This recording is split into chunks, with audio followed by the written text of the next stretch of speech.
Welcome back, everyone, to the Escape 9 to 5 Club. Welcome back to the show that we're running once per week. We interview experts and we learn how to grow a better business, online business, and how to get more exposure and get clients, sales, and customers. Today, we're going to talk about YouTube Shorts. I have here with me an expert with YouTube Shorts. Actually, he speaks a lot. He speaks about a lot of things in his channel. He speaks about becoming financially independent, manage your business, grow your business, grow your online business, become a full-time entrepreneur.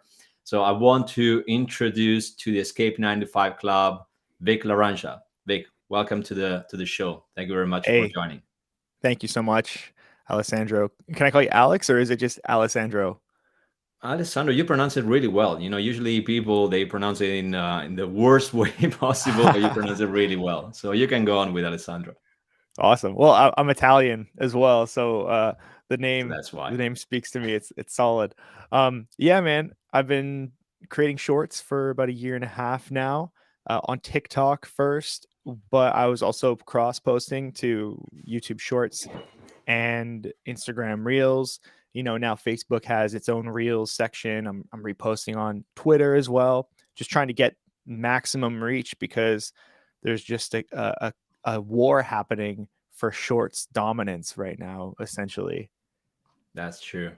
Can I ask you why? Well, you already said that you're repurposing your content, so you're creating shorts for YouTube, but then you try to get more exposure, sharing those short videos everywhere else. So I Yeah. guess that you're using other platforms like we all do. What made you create shorts? Is it just because it's something trending right now, or is because you think that you can use them in different way than you're using long videos? So when I got into building content for my personal brand, I was doing everything, and my goal was I'm gonna post everywhere every single day. So I would write a script for a short video, and then I would take that script and I would turn it into a LinkedIn post. I would turn it into a tweet. I would turn it into a Facebook post. And I was just trying to completely test everything all at once. And then on TikTok, I ended up going, at the time, I considered it viral. I had a video get just 250,000 views, kind of talking about uh, me building a cryptocurrency mining machine, and that Mhm. just put me down the path of like, people really want to know about this. They want to know more about crypto. They want to know more about becoming financially independent. And it also let me know that TikTok was a really great place to focus. So I started tapering off my focus on LinkedIn and Facebook with text, and even Twitter. I eased back a bit and I just kind of went all in on short form content. And I basically make one short video on my PC, and I do it with the Adobe suite. So I edit everything in Adobe Premiere and After Effects. And then the platforms see that when I upload the content as uploading it as native content to their platform. So Mhm. every platform loves it. Typically when people talk about repurposing content, they're like making the video on TikTok with their phone, they're like TikToking it like that, and then they're using something like Snaptick, which will download the video from TikTok without the TikTok watermark, and they'll re-upload it to Instagram to kind of get around the watermark algorithm suppression, and they consider that repurposing. When you edit on the computer in Premiere, it's like, I don't really consider it repurposing. It's kind of like native everywhere, right? The content itself is the root, and then it's meant for every short platform, if that makes sense. Got it. And do you have different approach when you create a short than when you create a long video? Do you use a different way to share your content to talk to the people watching the video or not? Definitely a huge difference. I would say that with short form content, everything that I do is meticulously scripted, like down to the word. I try to avoid repeating myself at all costs because people's attention spans are so quick that I feel every sentence needs to provide individual value. And if you're repeating yourself at all, they're like, "Oh, okay, well you just said that. I'm bored. Okay, bye." And that's what you're dealing with is this like goldfish brain of they don't have an attention span. So you really have to appeal to that. You have to be engaging them every second with, captions popping up individual words or a new piece of B-roll or a logo, really just aiding them in the journey of watching your content with short form. With long form, I would say, and long form isn't something that I've gotten into as much as I want to. Like, I definitely have a ton of long form content, but my shorts, I probably have like 10 shorts for every one long form, maybe even more than that, because it's just where the results have been.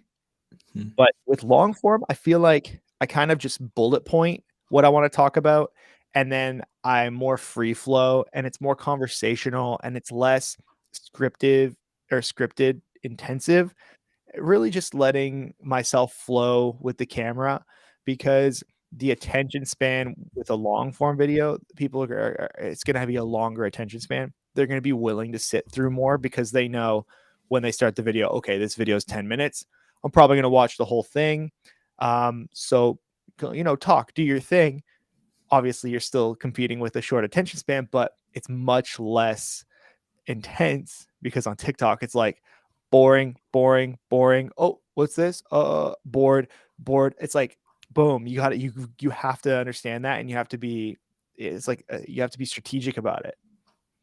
So, a good advice for people starting right now with YouTube Shorts or any kind of short form video would be to attract interest straight away when you start talking, because as you said, I guess that when you create a long video, you can you have the permission from the viewers to speak more naturally and go on a little more with you can rumble a little. You don't have to always in every sentence to give a great information. You can just have something more natural. But with short, in that case, you have to attract the interest of the viewer immediately, because as you said, they're going to scroll to the next one, just wiping their finger. So I guess that the important thing that people here want to create short that they have to remember is to attract the interest straight away. Say something like, actually, I have a question about this. I have many questions about shorts, For but sure, for what sure, should you say like in the first 5 seconds? Because if someone is going to watch your 5 seconds and not getting into the video, they're going to swipe. So what definitely. should you say in the first seconds to make someone stop and watch your short? You have to say something right away that makes the viewer ask themselves a question, and the answer to that question can only be found in your video. So, for Hmm. example, if I say, this is the number one tip for dominating with short form content. Now, what's your initial thought, Alessandro? Of course, I want to see the rest. Now I Yeah, want to yeah. know what you're What's going to the talk tip? about. What's the Yeah, tip? What tip? So I say this a lot, like the word this, very powerful, because you're planting the answer in the video when you say this is the answer. And then they're like, okay, what is the answer? Now I'm ready. Now I'm ready hmm, for what you have to offer. So we really want to um, have them ask themselves a question, and then the answer is in your video. And if you can create that interest, but then also deliver. So don't go on a huge ramble now about something else, or don't beat around the horse and be like, and this is so crazy that you'll never ever find it out, and everyone is doing this, and you're not getting to the point. You have to actually deliver, because yeah, Mr. Beast calls it the anti-clickbait.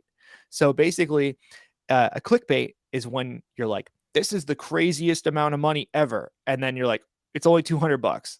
And you're like, okay, well, that's clickbait, right? You baited me in and you didn't deliver.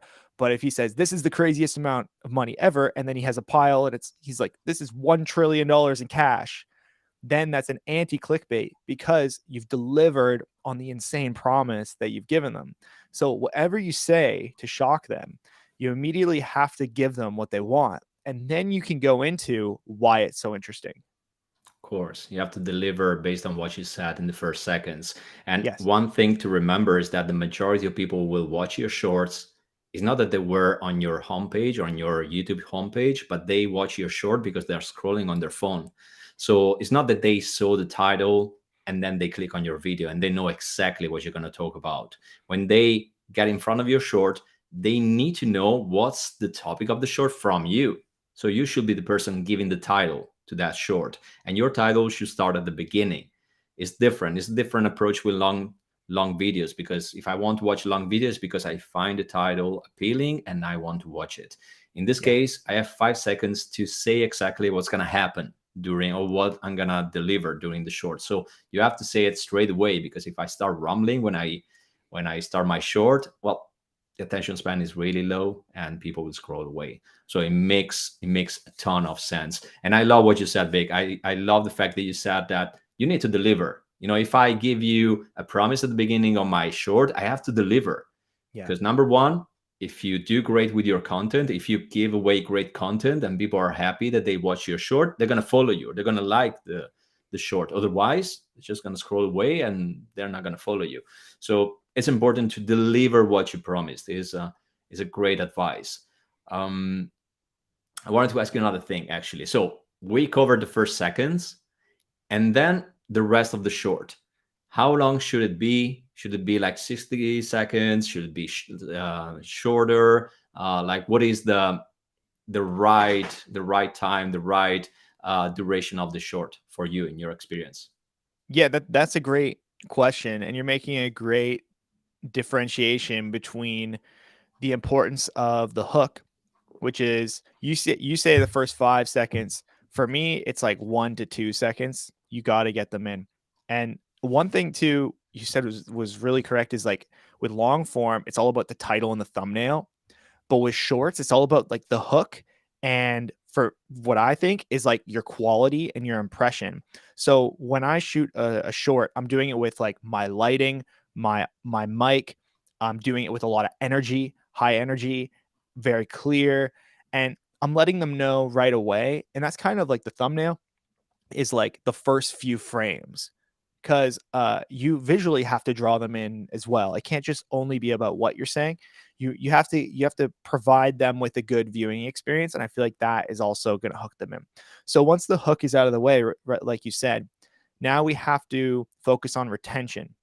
Now, video retention is super important, because if your viewers are falling off, then that's going to signal to the algorithm that it's not high quality content and it won't get pushed out. So viewer retention is very, very important, getting them to watch until the end. Now, as for what's the optimal duration, with YouTube Shorts, your video has to be under 60 seconds, or else it doesn't post as a short. It posts as a long form. And there's nothing worse than making a short that's like 1 minute and 2 seconds, and it posts as a long form, and it's not going to get the same reach as a short, and it looks different on your feed and doesn't have a thumbnail. It looks silly. And I've done that a couple times, and it's like, it's a mistake you make, but you got to learn. YouTube shorts are under 1 minute. Now on TikTok, you can post, I think, up to 10 minutes. Maybe that's gotten longer, but up to 10 minutes was the update that happened a couple months ago. On Reels, I think it's like 2 minutes, something like that. Mm-hmm. So I aim always for about 50 seconds. I'm aiming at 50 seconds. And the way that I do that is when I write my script, because like I mentioned, I'm really, really script heavy. I'm very meticulous about that. And I go over it and I go over it. I get feedback from different people that I trust to make adjustments with me. Like, I'm very serious about every video. Every video needs to be your best video. So I can visually see, based on how long the script is, and doing it so many times in the application that I do it in, and I write my script in, how long the script is, I'll know how long the video will be. So if my script goes past a certain point in my text editor, then I'm like, okay, this video is too long. I got to cut it back. So I try to keep it 45, 50 seconds. A lot of videos that I do come in literally at 59 seconds, because I end up having to remove different parts in order to meet that 1 minute threshold. Now, worst case scenario, I the core video, the best parts of the video are going to be like 1 minute and 5 seconds, right? And that's a tricky situation. Then I'll make two versions. I'll make one version for shorts, YouTube shorts, where I'll remove an important line. I'll just be like, you know what? I got to sacrifice it in order to even get this content on that platform. So I'll remove an important line, And then I'll post the other versions on Reels and TikTok because they can be a little bit longer. But so it's really important though for YouTube Shorts in particular, stay under a minute. I like 45 seconds. If it's 30 seconds, even better, but it's hard to explain something. First off, hook people in, explain something properly, give your opinion, and then give a call to action in 30 seconds. Like you need about 45 seconds to do that. Of course. You added another thing that made me come up with another question that I didn't have before starting this interview. That is the call to action. But before getting there, I want to suggest to the people watching this, if you have any questions that I didn't ask, write them in the comments. So I'm gonna read the questions, and Vic is gonna answer on the spot. But Sweet. anyway, I have a list of questions about YouTube Shorts because I started using them more and more, and I realized they're really powerful on YouTube, and YouTube is pushing them a lot. So you said, when we started talking about this, you said that right now you have more shorts than long form videos, if I understood well. Yes. So this lead me to a really simple question. How many times per week should I post? How many shorts should I create during the week or during the month? That is a great question. And I would say the answer is dependent on where you are on your content journey. So if you're just starting out, you need to set a goal for yourself that makes sense for your timeline, but try to make it as much as possible. Now, I think once per day is a really, really good target if you're just starting out because it's uncomfortable, but it's still possible, right? It might an hour a day for you to research, be quick about filming, just post, get it out there. That's good enough, right? But be consistent and build the habit. That's what you want to be doing. And you also want to get through all of the simple, easy rookie mistakes because there's going to be a ton of rookie mistakes and you just got to accept those. That's just what happens. Like you're new. It's a new skill you're building. You're not going to know everything right away. You have to just get the practice in, get the reps in, and get more comfortable with it. Then once you start seeing success, then once you have some videos go viral, you have a few videos over 100K, maybe you have a video over 1 million views, right? And you're like, wow, I'm starting to see some success. Now you should analyze those videos that did really well and figure out what was the reason it did well. So whether you have to ask people and get feedback if it's not clear to you, or you make a list of all the what the topic was about, maybe the format, maybe the style of video, where you shot it, how you shot it, the microphone, or whatever, right? Like identify what made that video do well, and then just cut everything else out and do that. And do that over and over and over. I'm not saying make the same video over again, because you see some people do that where they'll make literally the same video over and over. And that's like, I never want to be trapped in that vortex. You want to make the same style with the same themes in the same niche over and over. And you want to get deeper down the hole of success there, because then you're going to really start growing your channel, because now you're going to be going and getting really consistent views over and over and over again. So then at that point, you can, if you think it's smart, or you need to, because maybe that type of video is too intense to do every day, you can ease back and set a new schedule. Because at that point, once you've identified what is quality is better than quantity. But at the start, quantity is better than quality, because you don't know what quality is. You don't know what's going to work. You might have an idea because you watch a lot of content and you've been studying creators and you're like, okay, this is the style I want to make. That's great. Go and try it. But it might not work for you. So you need the audience and the market to tell you what's going to work. And the only way you can do that is by getting your reps in. So focus on reps first. Once you found success, pivot, focus on quality, focus on what has worked, and only do that, and ease it back if you need to. Wow, I love it. Just this would be enough to close this conversation, because I think that it makes a ton of sense, right? You have to start first. You have to, as you said, get into the habit of posting, because quantity at the beginning is the most important thing, because you have to test. And then when you find something that is working, then keep doing what's working, keep producing what already worked for you and make it better, work on the quality at that point. I think it makes a ton of sense. The only thing that maybe people would be afraid of when you say something like this, when you give an advice like this, is okay, I have to grow, I have to embrace this habit of posting every day, especially at the beginning.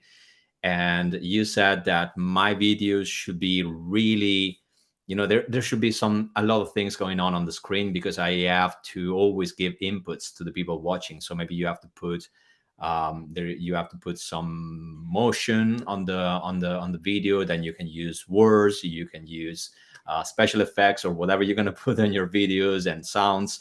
So if I have to post every day at the beginning, and I have to create those videos that are like music video, a music clip. So if I have to do all these things in a single day, and I have to post every day, and I have to get this habit, are you using any tools or any platforms in particular to make this process simpler and faster, or how do you do?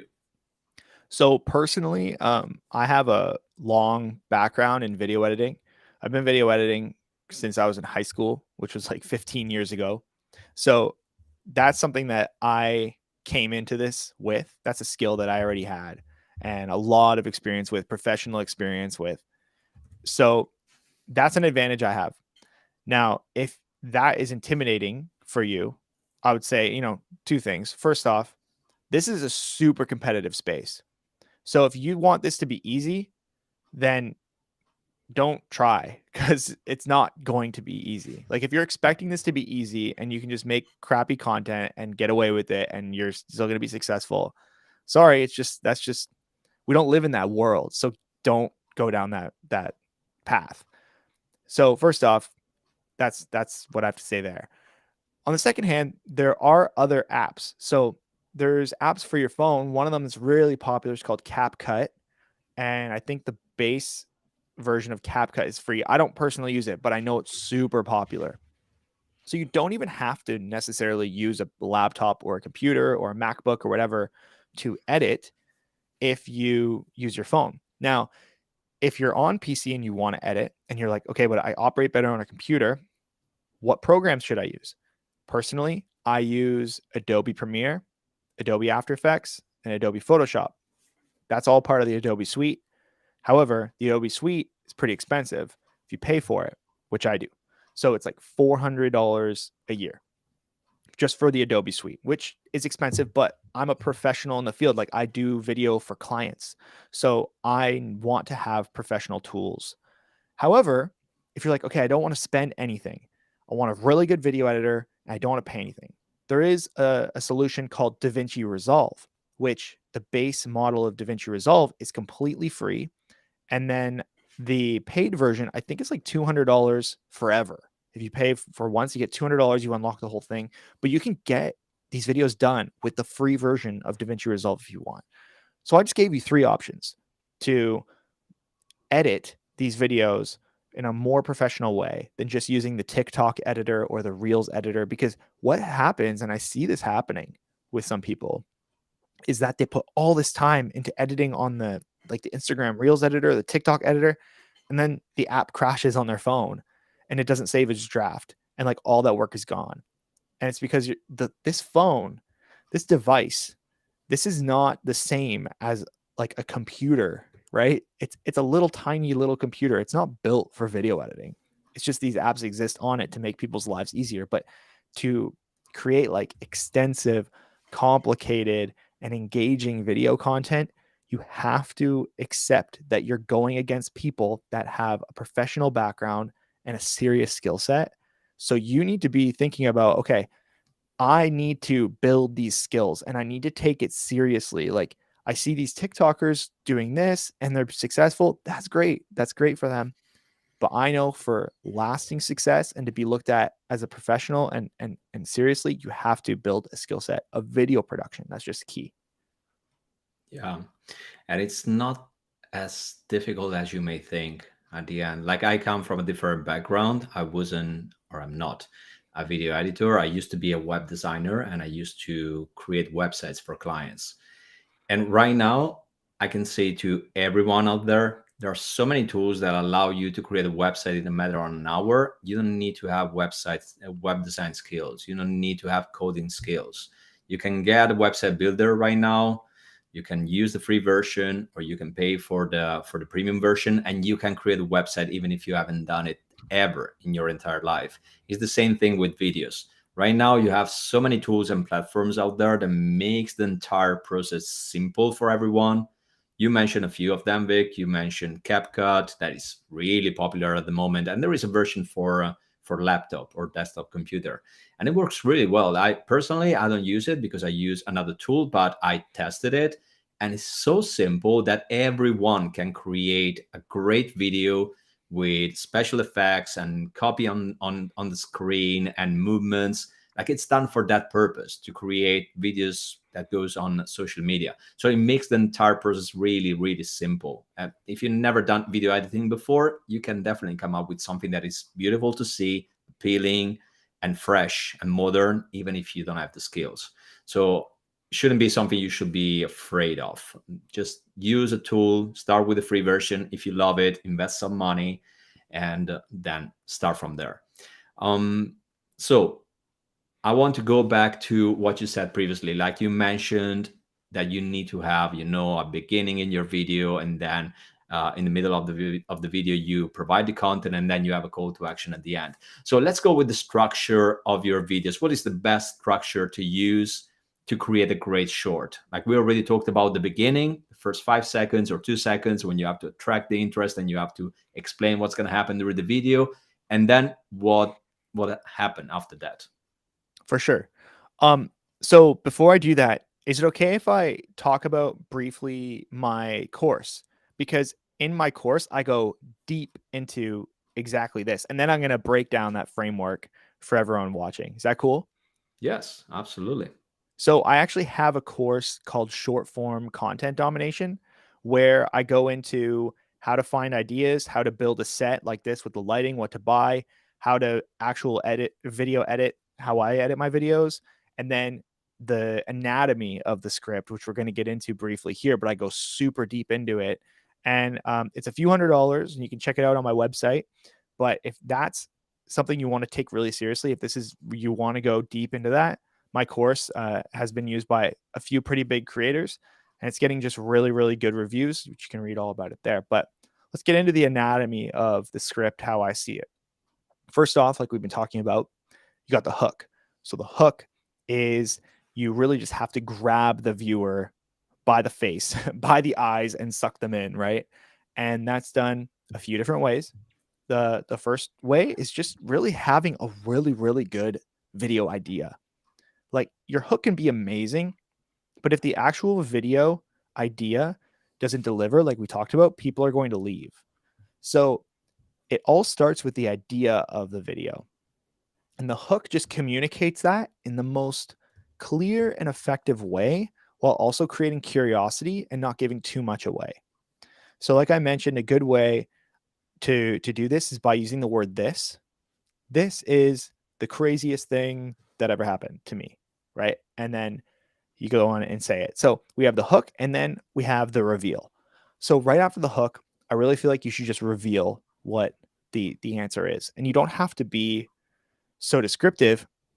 You should just really just kind of touch on it. So this is the craziest thing that's ever happened to me. I broke my ankle hiking and got lost. Right? So I'm just making this up. And then once you have the reveal, you go into the body. So the body is more of a story. And this should be about 3 points, 3 sentences that are all unique, that outline and describe and tell the story of why this is so important. So you hook them in, you reveal what the answer is, you now give context for the answer, and then you give an opinion. So after the body comes an opinion, maybe 1 sentence, how you personally feel about the topic. A lot of creators that do news, they don't really often provide an opinion, but I think an opinion is very important because it builds your brand and it shows your personality. It also creates a lot of disruption in the comments because people will agree with you and people will disagree with you, and that's great. You want people to do both. You want some people agreeing, some people disagreeing, because they start arguing in your comment section, and that's only going to generate more engagement and push your video out more. Once you have your opinion, then we go to a call to action. By default, your call to action should always be to follow you. Pushing people off platform is not what you want to do, because if the platform recognizes that you're doing that, it's going to suppress your content because it doesn't want people to leave. So just to recap, we have the hook, we have the reveal, we have the body, your opinion, and the call to action. And I follow that structure pretty much every single time. Nice. And what the call to action should be? What do you push people to do usually? Since you said that the platform is not going to like if you make them move to a landing page or somewhere else. Two really common call to actions, and they all have to do with engaging with me on that platform, because my video is only valuable to me if the most amount of people see it that are relevant to my goals. Of So course. first off, follow me for more. That's my number one call to action, because a follow is the number one indicator to specifically TikTok that my video is worth pushing to more people.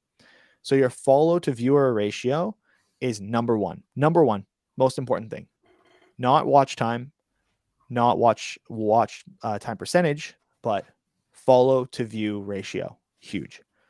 Number two is, what do you think? That's a great call to action because it stimulates a comment section. And I do this with the more controversial videos, the more like, that's really weird. What do you think? Because then it starts again like a conversation. You're getting a lot of engagement. Sometimes follow me for more doesn't feel natural. And that's where I'll do a what do you think? And I pretty much don't go away from those two call to actions, because they are the most engagement stimulating call to actions that I found. Got it. So it's single call to action. It should be about creating engagement with your video instead of making someone leave your platform and move somewhere else. Yes. So that's really, really, really smart. What if you want to promote something? What, like you have a program, as you said, you have a program that you want to promote to your audience. How can you promote it without making someone leaving the platform? So you never put this call to action, or you do it in a different way? So I recently did this, and I planned it. I planned one video for weeks, just playing with different ideas, really deciding the direction that I wanted to go, because my goal for it was, I didn't want to sell my program, but I wanted to push the traffic over and have them know what they were going to check out. Right. So how I did that was, I compared two really popular creators, and I said, what do these creators have in common? The commonality is they both use short form content to blow up. And I've done that too in the past year. And I told my story, and I said, I only did this because of my blueprint. So you can go over and check out my blueprint through the link in my bio. And that was how I did that. And realize I'm not saying go to my website. I'm saying go through the link on my profile or the link in my bio. Even that can be risky if TikTok picks that up. But and you should only do this when you need to. You shouldn't do this with every video. You should do this like one every 50 videos, and then pin that video to your profile on TikTok or on Instagram, because when someone goes back to your profile, you want to control what they see at the top of your profile. And if you have an ad pinned to your profile, it doesn't really matter if it goes and blows up and does viral numbers, because all the traffic from your other viral videos will come back to your profile, see that. A portion of them will click it, watch it. Portion of those people will go to your site. That's so smart. I love it. Thanks. I see a few messages here in the chat. I think that you reply to all of them, but anyway, because Ali asked, how can someone start if it doesn't know anything about building content?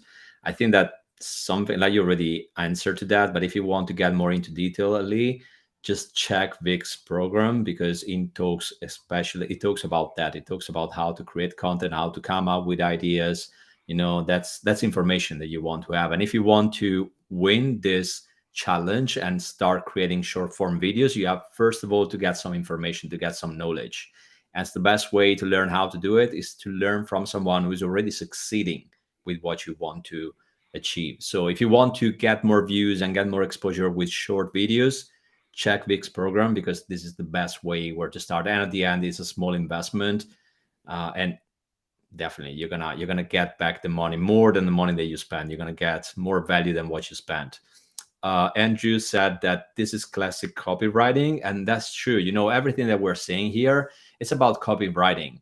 We're Yeah, structuring a video in the same way we will structure a blog post or an absolutely. article. It's the Yeah. same thing. You start with the hook, and then you go through all the other steps that Vic explained to us. I have a last question, and again, I invite people to ask other questions if I didn't ask something that you want to know. I have a last question that you already answered, but maybe you can add something else. Like, okay, we already have everything. We have the structure. We know what kind of content we have to create. We have to test. We have to see what's working for our audience. We have to do more of what's already working. We have a lot of things to start with, but now we need to understand how to get more views, right? Like you said already, a lot of things about getting views. Like you have to engage, you have to create engagement, because the more engagement you get, the more views you get. Is there anything else that you can do to push your videos and to get more views? I think a really big thing that I avoided doing this for a while, and then when I started doing it, it really just worked right away, is pay attention to what's going on right now. Like for instance, in the world right now, there's like all the sightings of these balloon things, right? All the alien things that are happening, right? It's really popular. Now there's this stuff coming about these train wrecks in the States. Like there's a lot of news happening. Go and make content about that stuff, because people are already talking about it. People want to watch content about it. They want to learn about it. So go do some research, build a little story of your own, build a little thesis of your own, and create a video about it. This is free views. There's a line of people waiting to watch more content about this stuff. It's already popular. It's already breaking news. Go and make content. Go and make your own version about it. Go and find your own cool detail about it. Dig through Google, dig through different news articles, dig through whatever to find your own version of how you feel about these things that are current, that are happening right now. Right? Whenever something big happens right now, I want to, and it relates to my niche, I want to be the first person to talk about it in the most unique way possible. And I don't like to say I don't want to be an echo chamber. So I don't want to say what I see everyone else saying. I want to form my own polarized opinion and have my own facts and then present that. But I really try to stay relevant to what everyone is talking about right now, because that's free views. That's free eyeballs. Like I said, people are waiting to learn about that stuff. I want to backtrack quickly though, because one of the questions was interesting, and you referenced my course, and I appreciate that. Definitely, my course is for people who want to get into it. I would say it really is more so for somewhat intermediate creators. If you're brand new to creating content, I think the first thing you got to do before you even pick up your camera or start writing a script is realize that um, all the fear that you have that people are going to judge you is real, and that's going to happen. And you're going to look cringe, and you just got to be like, yo, whatever. I'm just going to be cringe for a year. Who cares? The only way to reach your goals is for people to think you're cringe, because people that are not, or people that are afraid of being cringy, they never do anything. They do what the system tells them to do. They never start a business. They never start making content. They never put themselves out there.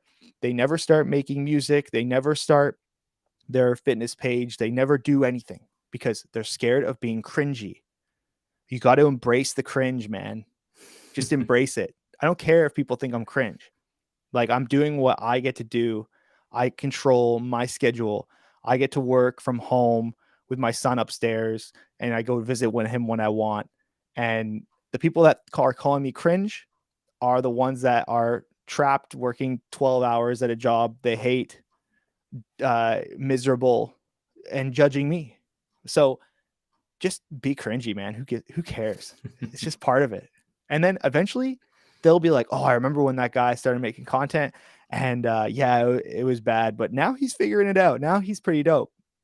And that's going to happen when you start to see some success, but you can't find that success until you go through that period of looking like a fool and people judging you. But you have to go through that and you have to embrace it and you have to own it. Just part of growing. That's so true.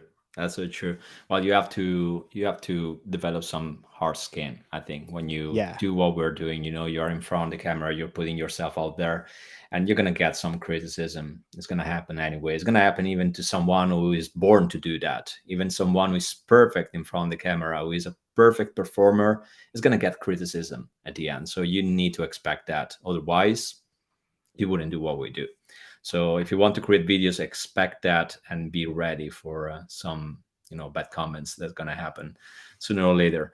I got a couple of questions here from people watching this show. I have Raja. Actually, I'm going to put the comment on the screen.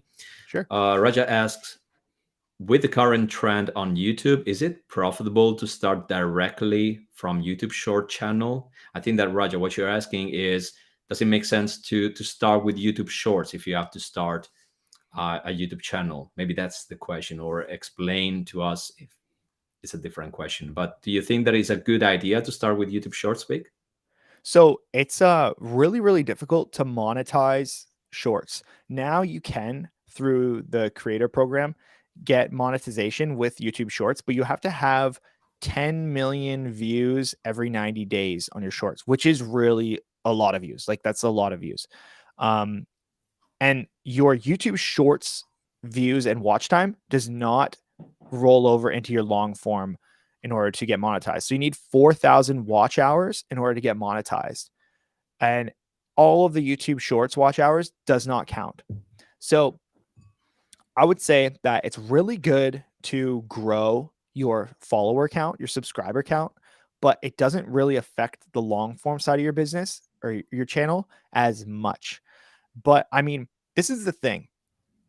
Attention put into the right hands can create revenue.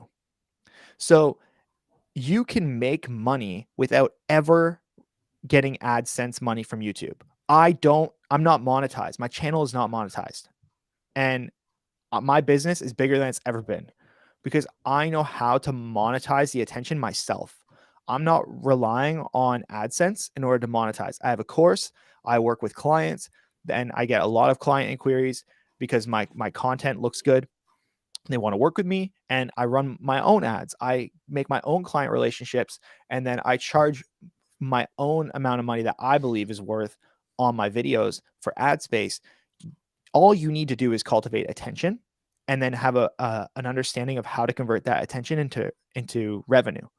So you can 100% start a channel today, only doing shorts and never get AdSense money and be making 6 figures a year. Absolutely. Easy. Probably the easiest way to do it right now, in my opinion. Yeah, I agree. And at the end, like, I will never think about monetization with YouTube. If you're starting a YouTube channel, I would think instead of, like, I want to get visibility. I want to get visibility to my message, and I want to get visibility to my brand. And you can get visibility in many different ways. You can use YouTube, you can use TikTok or Instagram or anything else that you prefer. But we do this because it's a way to put ourselves out there and to give more exposure to our brand. So it's always a good idea to start creating content. Either you're using TikTok or YouTube. Maybe at the end of this video, you don't want to use YouTube, you want to use something else. But it's always a good idea. We need to have the visibility and the exposure. Otherwise, whatever we have to offer to our possible customers or clients. We don't have anyone watching what we're talking about. So we'll never make a sale. So it's always a good idea. That's what I'm saying. It's always a good idea to start. Whatever you're using, it's always a good idea to start because you need attention. You need visibility. Thank you very much for the question, Raja. I have another question from Ali. And Ali is asking, okay, so it's going back to what we covered before. Before we were saying that maybe you can get ideas from your competitors, or you can get ideas from what other people are talking about, so you can see what's going on and you can create content about that with your opinion, with your spin, obviously. So Ali is asking if there is any problem if you're creating something, if you're talking about something that many other people are talking about. Is there any problem with copyright? I don't think that is going to happen on YouTube. But anyway, do you have any problem creating, like talking about something that many other people are covering? No. So copyright is really specific to the materials you use. So if I'm using someone's music that they made that soundtrack and I don't have permission or it's not royalty free, then I'm breaking copyright. If I use footage for an extended period of time and it's someone's footage and they don't want me to use it, or a photo, they own it, that's copyright. I think maybe what he's referring to is like a trademark. Maybe a company is getting roasted and we're putting their logo and their trademark all over everything. They could tell you to take that down, and you would have to, maybe. I think that these platforms are so enormous at this point that like they're not going to go and hit up every single creator, during a viral moment. That's just pretty unreasonable. But even at that point, there are ways to talk about things. Like you can just freely talk about these things, and you're never going to get in trouble for it, unless it breaks the policies of the platforms. So before you start creating any content, you should always go and read the user agreements for TikTok, for YouTube, Instagram, so you know what you're allowed to post and you know what's going to break the rules. Because it sucks when you get a video taken down. You're like, why do you get this video taken down? Or I mean, some people get their whole channels taken down and they're like, oh my God, like my whole channel's gone. And you look at what they're posting and it's like, well, obviously you're breaking like all these rules because your content isn't following the user agreement that you sign and you agree to when you sign up. So that's really the only thing you really got to worry about. But as for like events happening in the world, I mean, that's completely free reign. That's just news channels and magazines and newspapers. They report on it all day. They have no issues. Yeah, I agree. I agree.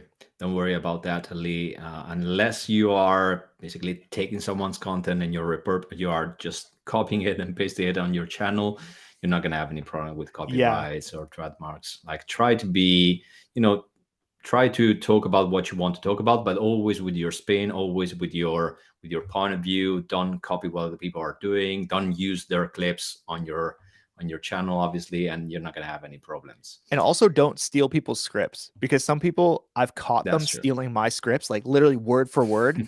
And it's like a dick move. Like it's not like illegal. Like there's nothing I can do about it. I can't copyright strike them. But in one case, someone that I considered like they were in my network and they were kind of a peer, a different creator, at a little bit less of a level than me, but still in my network. They just completely ripped off my script. And I messaged them and I was like, you ripped me off. It's very clear you're going line for line, taking everything that I did. And they admitted it. And they apologized, but it's still a dick move. Yeah. Yeah, and also like right now they're really popular AI assistants, and you can create a script with AI assistants like ChatGPT or Notion AI. Mm-hmm. They can help you. It's like they are great tools to organize content, to give you some ideas to start with, but don't make those tools create the script for you, and don't read the script word for word. It's never a good idea. And by the way, Yeah. do you really want to have a channel like that where you are reading something that an AI assistant created for you? Talk about what you want to talk about. If you create the channel, it's because you're passionate about that matter. So you always need to give your opinion and your spin to the content. So don't copy other people word for word, and don't make this AI assistants create all the script for you, because it doesn't make sense. Um, that's great. Great answer to this question. I think that we covered all these questions. And by the way, we're on for almost an hour. And I hope that you watching this video, you got some good information to work with. I mean, every video, every interview that I do in the Escape 9 to 5 Club is to tackle a problem that you may have as an entrepreneur, as an online business owner. So if you want to watch more, and you want to watch more interviews, and you want to get more information, you know what to do. You need to subscribe to the channel, right? This is the call to action that I give you for today. Subscribe to the channel, because every week we come up with a new interview and with a new expert. And for the rest, Vic, thank you so much for being here with us, sharing this enormous amount of value and content. If anyone wants to find you, I mean, they can find your YouTube channel, obviously, but if they want to follow you on other places or buy your course or anything else, where can they find you?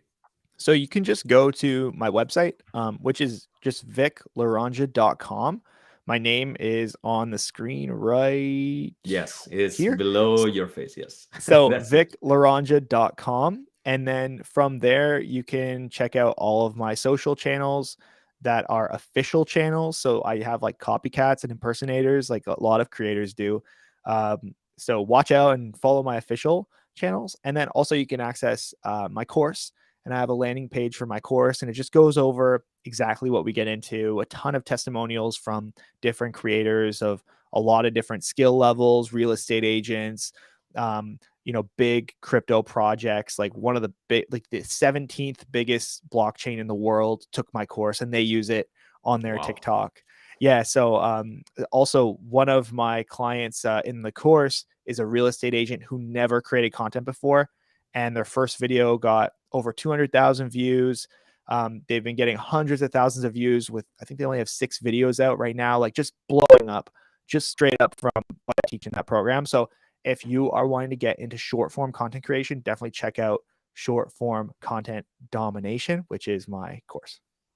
Absolutely, absolutely. And anyway, guys, if you don't know, if you don't remember the links, or I'm gonna put everything in the description. So check the description. I'm gonna put all the links that you can use related to Vic, related to what we talked about. So you're gonna find a lot of information there.